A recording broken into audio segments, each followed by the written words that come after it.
მგონია, რომ პატარძლები თეთრ კაბას ყოველთვის იცვამდნენ ცდები. 200 წლის წინ თეთრი თითქმის არავის ეცვა. ერთი ქალის არჩევანმა კი სამუდამოდ შეცვალა პატარძლის ჩაცმულობა. 1840 წელს ბრიტანეთის დედოფალმა ვიქტორიამ ქორწილში თეთრი კაბა ჩაიცვა.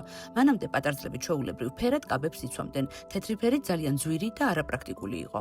ვიქტორია სურდა მხარი დაეჭირა კრიზისში მყოფი ბრიტანელი ხელოსნებისთვის, მან საქორწინო კაბისთვის სპეციალურად შეუკვეთა ადგილობრივი ხელნაკეთი მაქმანები. თეთრი ფერი კი იმისთვის აარჩია, რომ მაქმანის დეტალები უკეთ გამოჩენილიყო. ჟურნალ-გაზეთებმა დედოფლის ქორწილის ფოტოები მთელ მსოფლიოში გაავრცელეს. ყველა პატარძალს სურდა დედოფალს დამსგავსებოდა. ასე იქცა თეთრი კაბა სტატუსისა და ფუფუნების სიმბოლოდ.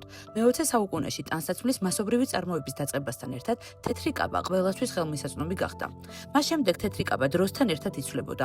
1991 წელს პრინცესა დაიანას გრანდიოზულმა კაბამ მთელი ათწლეულის ტრენდი განსაზღვრა. ყველას ზღაპრული პრინცესობა სურდა.